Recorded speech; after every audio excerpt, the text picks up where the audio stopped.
Everybody should be saying farming. When you become an expert of a particular area, that is called farming. Make sure you go back and understand what farming is. The 3 skill sets you bring to the table is what? Valuation, marketing, what else? Property transfer. Are you required to be a construction expert? No. So write not construction. Not construction. You're not required to know anything about construction. If you have a license, that's a different story.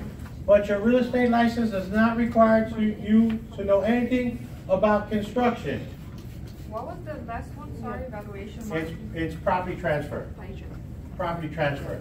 So you write on your piece of paper valuation, marketing, property transfer, and write not construction. Okay, property transfer, valuation. Property transfer, it started with valuation, marketing, and property transfer. You write it any other way, then you're going to screw yourself up.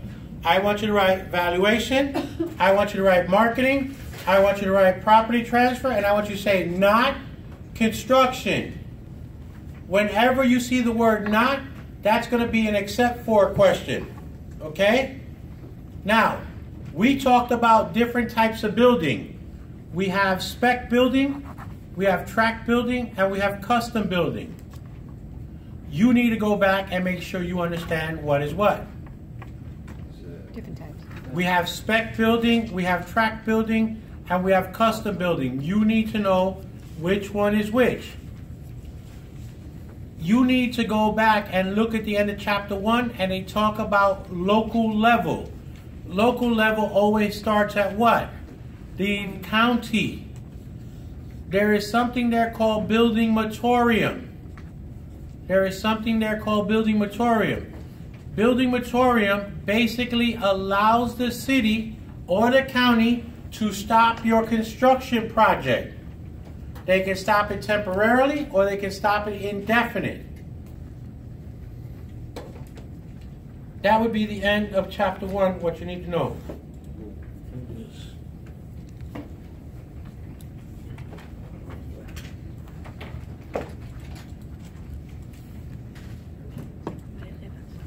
Okay.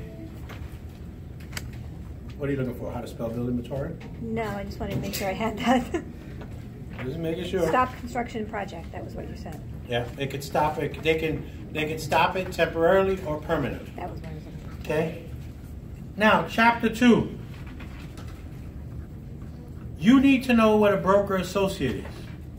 What is a broker associate? A broker associate is someone who actually holds a broker's license but elects to work for a broker in the capacity of a what? Sales associate. One more time. Okay, you need to know what a broker associate is, right? A broker associate is a person that holds a license, who decides to work, who actually holds a broker's license. But instead of opening their own location, what do? They work for someone else as a sales associate. Okay, I'm going to make a comment. If I have to stop and repeat this over and over, I will never finish this. And I'll be done. Because I'll just pack it up and send everybody home. Because I just can't do it. It doesn't work. Okay, you need to go, if you don't understand, go in your book and find the word broker associate and figure out everything what it means. You have to know what the qualifications for a broker are. Okay, qualifications for a broker, you have to have an active license for 24 months over a 5-year period. You've had to have taken FREC 1. You have to take POST. Okay, one of the requirements for a broker is that you have to complete FREC 1 and you have to complete POST. Then you take a 72-hour pre-license course. And then you have to submit an application. You have to take a state exam, right? You have to have your license active for 24 months over a 5-year period. Now, let's go over a couple of things. Qualifications to get a license in the state of Florida. As a sales associate, you need to be how old? 18. 18. Do you need a high school diploma or GED? Yes. Yes, right? Do you need a Social Security? Yes. Yes. Do you need to be honest, truthful, and trustworthy and all that good stuff? Yeah. Do you need to be a U.S. citizen? No. Do you need to be a Floridian? No. No, so let me make a comment. So write this down exactly like I'm going to say. You cannot be denied a license, or your application cannot be denied. You cannot be denied you cannot be denied a license, or your application cannot be denied if you're not a U.S. citizen or a Floridian. Right? Because we have what's called non-residence license. You okay there? Okay. Now, are you required to disclose all convictions? Yes. Yes, you're required to disclose any misdemeanor or any felony charge that's been a conviction. Are you required to disclose you've been arrested? Yes. No. No. That's why I do it. An arrest is not a conviction. An arrest is not a conviction. A conviction means you pleaded guilty. You've been found guilty. You took a plea bargain. You adjudicated. Okay? So you need to understand, if I hit somebody in the head with a paddle, there's a question on your book, you hit someone in the head with a paddle, what is FREC going to do? Nothing. I get arrested, I get this, they're not going to do nothing. When are they going to do something? As soon as it turns to a conviction. Because as soon as I send in my self-reporting, then they're going to make a decision on whether I should lose my license, permanently or temporarily. Okay, now, if you are denied, if your application is denied, you will be notified in writing. If your application is denied, you will be notified in writing. You will have 21 days to request a formal hearing. One more time. If your application is denied, you will be notified in writing. They will tell you why your application was denied.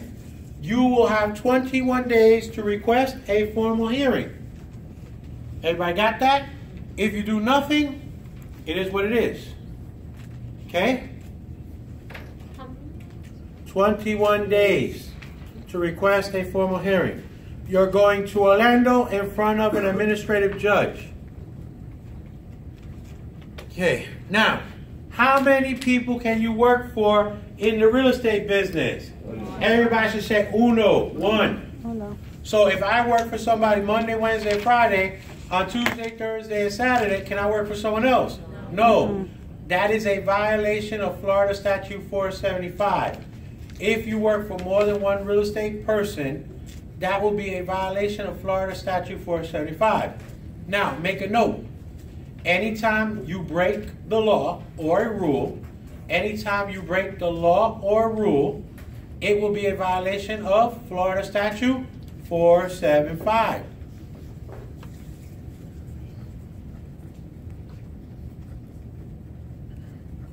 Owner-developer. Owner-developer. An owner-developer is registered, not licensed. Owner-developer is registered, not licensed. Does your time working for them count? No. No. Okay, working for owner-developer, the time does not count. Remember, when you work for an owner-developer, you get what type of license? A group license. When you work for owner-developer, you get a group license. Who are you? You are either a sales associate or a what? Broker associate, right? Brokers get multiple license. Brokers get multiple license only. Okay, if you don't do post-education, you guys on a sales associate don't do post, what happens to your license? Null and void. Null and void. Is there any grace period? No. So I want you to put, if you don't do your post, your license will become null and void, and I want you to put no grace period. No grace period.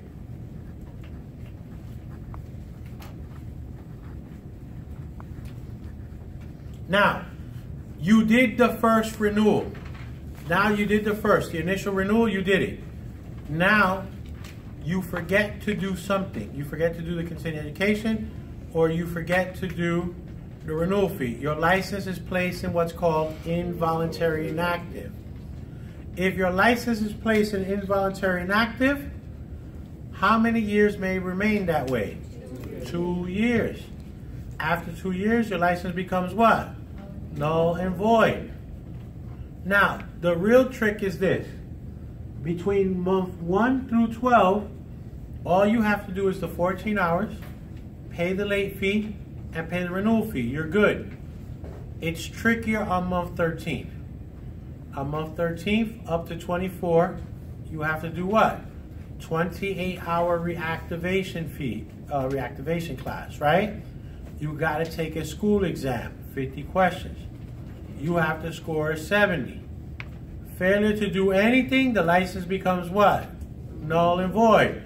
Want to practice real estate? What do you got to do? Redo everything 100%. Redo everything 100%. You must do the whole thing all over. Okay. I need you to go back and remember, if you see power of attorney, I want you to write power of attorney equals attorney in fact. I want you to write power of attorney equals attorney in fact. Attorney. In fact. In fact. In fact. F-A-C-T. Okay? Attorney in fact. Basically, not in fact, I-N? It's attorney in, I-N, F-A-C-T. Okay? If you have attorney in fact, that basically means you have power of attorney. You can sign on behalf of someone else. All right? Now, are salary employees required to have a license? No. So, would a condo manager or a apartment manager be required to have a license if part of their job is to rent? No. So I want you to write salary employees engaging in real estate. Salary employees engaging in real estate are exempt from license as long as there are no commissions or transaction fees. Salary employees are exempt from license as long as there are no commission or transaction fees. Okay, that's the end of chapter 2. Chapter 3. Okay, can the beeper or FREC issue an injunction? Yes or no? No, so I want you to put neither FREC nor the beeper can issue injunctions. Must go to the court to get it. What is the maximum fine? $5,000 per offense. Maximum fine is $5,000 per offense. Okay, if you see anything less or you see anything more, that is not accurate. Okay, so the next thing. The chairperson of the FREC has what type of power? Executive. Right? So I would put chairperson equals executive power. That way you remember. If you fail to do your license, if you fail to do anything on your license, what's going to happen? Voluntary? No, let's say when you do post, before you did post. If you don't do post, what's going to happen? Null and void. Void. They're going to test this void thing over and over. This void thing is very serious. Not more for the broker, but more for you. Because if a broker's license becomes void, the broker can do what? Raise the hand and ask to be a sales associate. They don't have to redo everything all over like you do. You see, it's more important for you than it is for me. Because you can lose. I can't take questions. When I do this, there's no questions. Okay, I'm good. I just want to make sure. It's not to be rude. I'm just trying to get this covered. Okay. Now, we did that. You work for a broker. The broker loses the license. What happens to your license? Involuntary. Okay, that's partially correct. You need to put automatically involuntary inactive. Your license becomes automatically inactive, involuntary inactive, if your broker's license is suspended or revoked. So the broker you work for loses their license. Every one of you that's under that broker cannot transact real estate. Right? Find a new broker, get a JOB. Right? What do we become? Huh? What do we become? Automatically involuntary inactive. Okay, the only person that can cancel your license is who? You.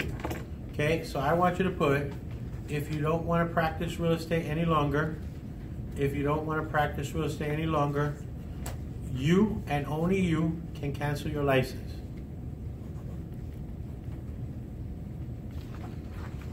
Okay, chapter 4.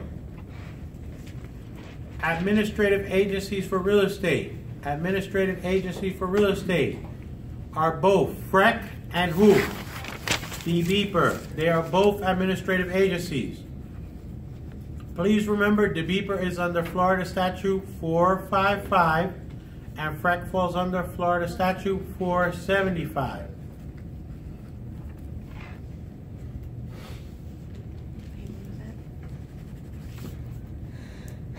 Okay, so you work for a broker. The broker has a relationship as a single agent. The broker asked you to handle the principal. Do you both have fiduciary duties? Yes. Everybody pay attention. You as a sales associate are an extension of the what? Broker. If the broker has fiduciary duties, do you have fiduciary duties? Yes. Yes. You both do. I can't just give you the client or the customer. In this case, it's a client. I can't give you the client and say, you go deal with it. I can't do that because I have what?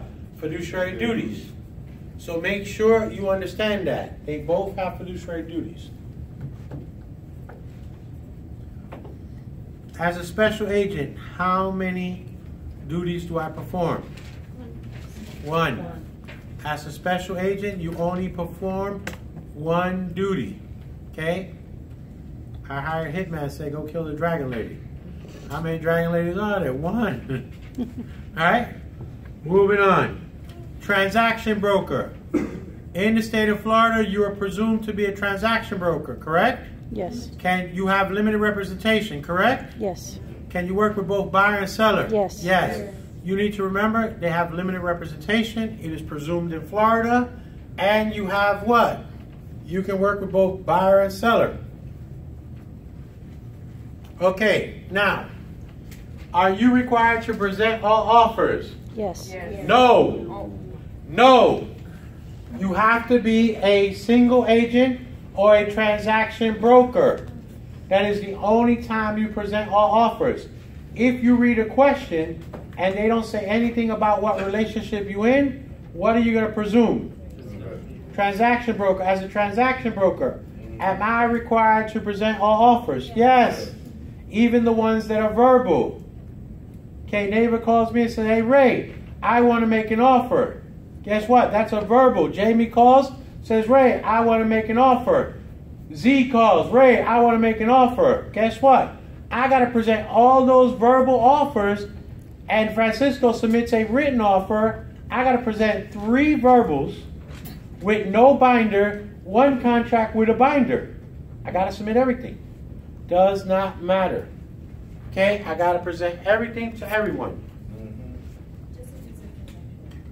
What? No, even as a single agent. Both of those have to present all offers. Not a no broker. Okay? Now, we did that.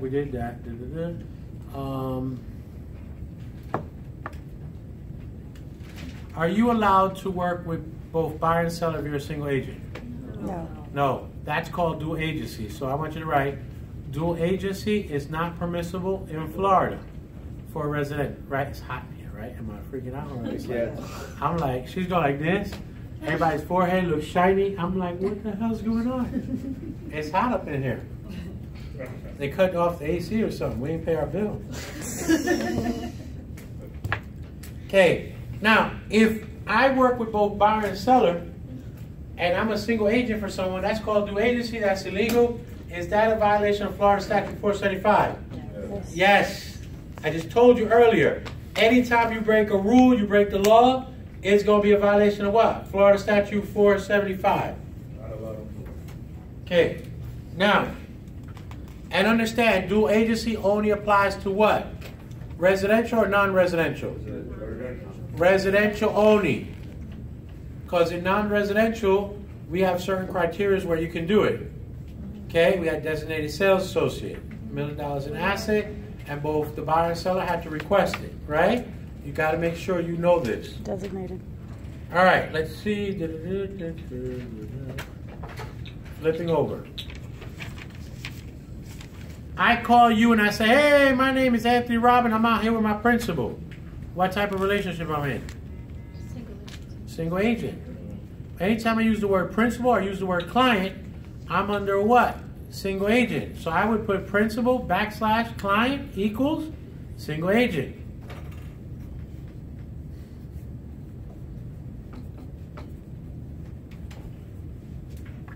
Now, under a no broker relationship, is there any representation?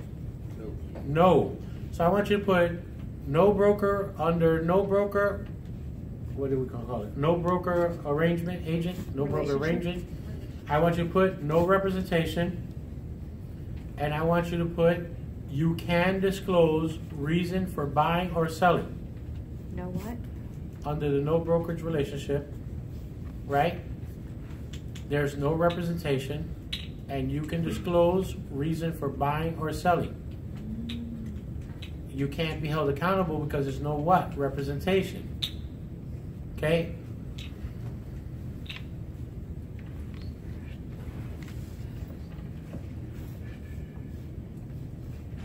Okay, now watch this. Kickbacks. Are you allowed to give any money to anybody that does not have a license? No. Now, to get a kickback, you must have performed a service. You have to have the appropriate license, and everybody needs to be advised, correct? Now, did I give you an exception for a kickback? Yes. What was the exception? You have to do a service. Buyer or seller, because they're participating in the transaction.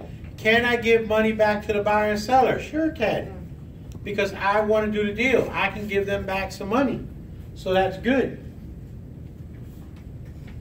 So if they both know. Okay, so you can do that. Okay, an attorney gives you a business. You make money. The attorney calls you and say, hey man, you got fat off that deal. You say, sure did. And they say, where's my cut? What do you have to tell them? Thank you. Say thank you so much. You can say thank you in a note. You can tell them thank you over the phone. You can say hugs and kisses. You cannot give them anything of value. You cannot even buy a Hallmark card because that costs at least $3. Okay? So you have to handwrite a note. You can put cologne or perfume on it if you want. Okay? But you can't spend no money with them. You can't give them anything, not even a birthday gift. Okay? Once you do it, that would be a federal violation. And you do federal time. And I'm going to make a comment. I'll be real clear. I'm adamant about it. The first time you do it, and that might have been the last time you did it, if that guy gets caught, what's he going to do? Sing. Let me make a comment. All of a sudden, even the toughest guy, when they tell him 30 years in jail, I know a couple of people you might want to know. That broker, Ricky Ray Chickums, he paid me off. Right? And they'll do it. They do it in Florida, and they do it all over the country. So just make sure. They'll tell you, no, we're friends. We won't do that. That's what happens. Okay? Now, can you give a referral to someone anywhere in the world as long as they have a license? Yes. Referral fees are permissible as long as the person has a license and you can prove it. Referral fees are permissible and can be given to anybody as long as you can what? Prove they have a license. You yourself cannot pay them directly. You're not brokers. Who pays them directly? Your broker. Okay? Moving on. Chapter 5. When it comes to an office, is a broker required to have a stationary office? Yes. Yes. So I want you to put stationary office. I want you to write broker must have a stationary office and cannot use a mobile home or an RV. no Ubers. You cannot use a mobile home, RV, no Ubers. It must be of stationary construction.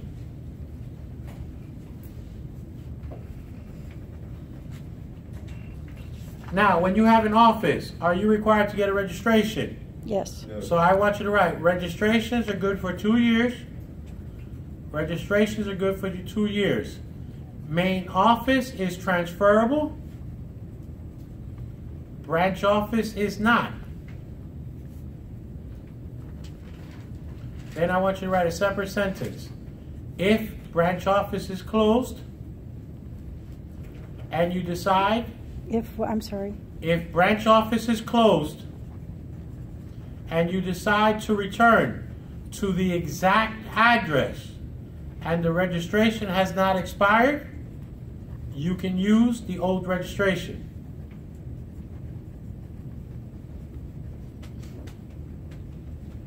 Okay, now let's talk about the broker.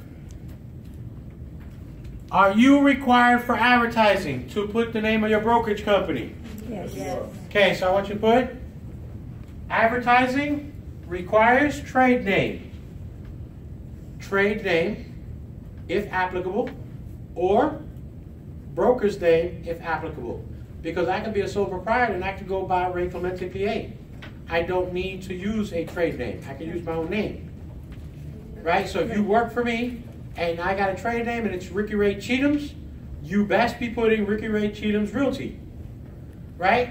In every of your advertising. Now, is your first name required? Yes. No. Last name. No. Last name only. My name is Anthony Soprano.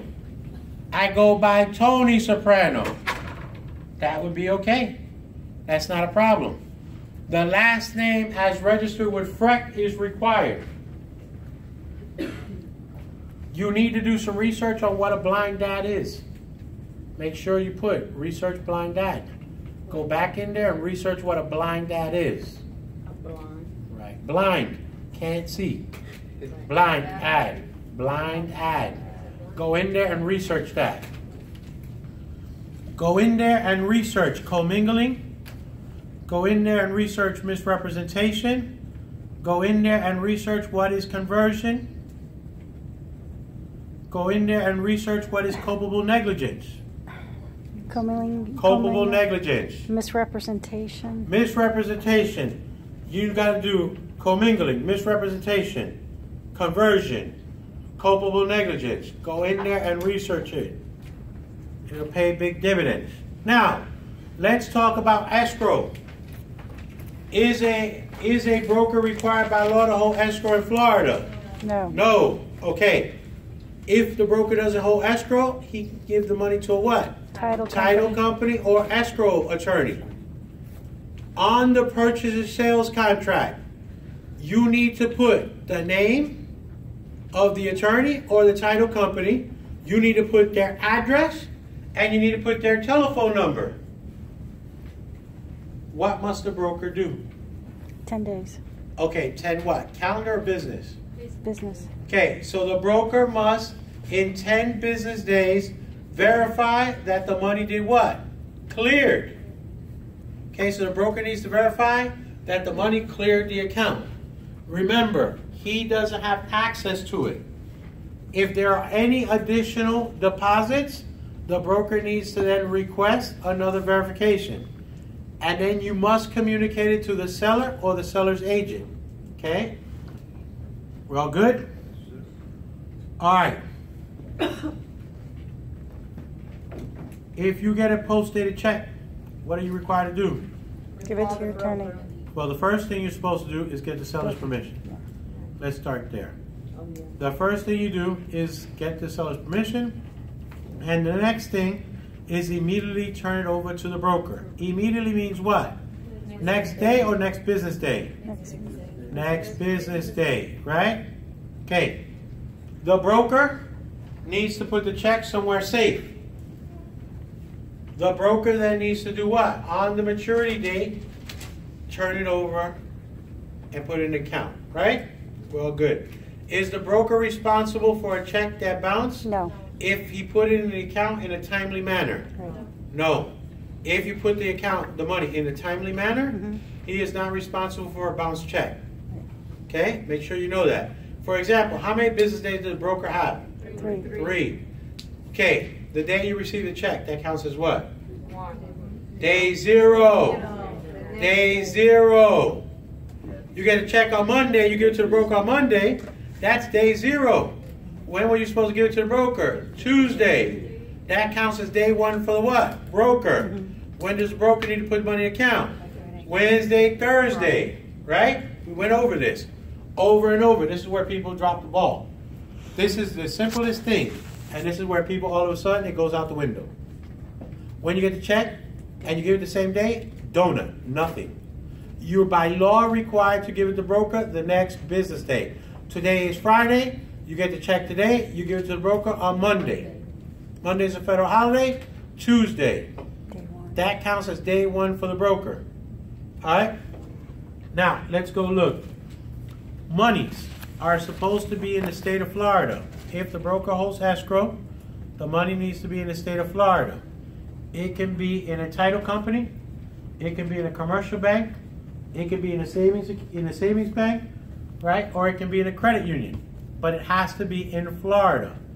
Not Cuba, not Brazil, not Santo Domingo, not anywhere else but Florida. Okay. If for some reason you have there's an escrow dispute. Now write the word escrow dispute, and I want you to put equals broker holding the money. If you see escrow dispute, that means the broker is holding the money. The dispute is between the what? Buyer and the seller. The dispute only occurs when the last person makes the same request. I want the money. Look, you can't have a dispute by yourself, people. Let me make this real clear. There's no way you can have a dispute. And by the way, you as the broker cannot dispute. This is between the buyer and the seller. They're the only people that can dispute. You must notify FREC how? In writing. You need to notify FREC in writing within 15 business days. How many? 15 business days. Right? Then you need to implement one of the 4 settlement procedures within 30 business days. Right? Do you get 15 plus 30? You get 15 plus 30. No. It's concurrent. So if you did it in 15 days, guess how many days you have to implement? 15. The overall thing is 30 days. 30 business days. So make sure you understand, you have to implement it within 30 business days. The faster you tell FREC, the more time you have. Okay? Now, what are the 4 settlement procedures? You need to know mail.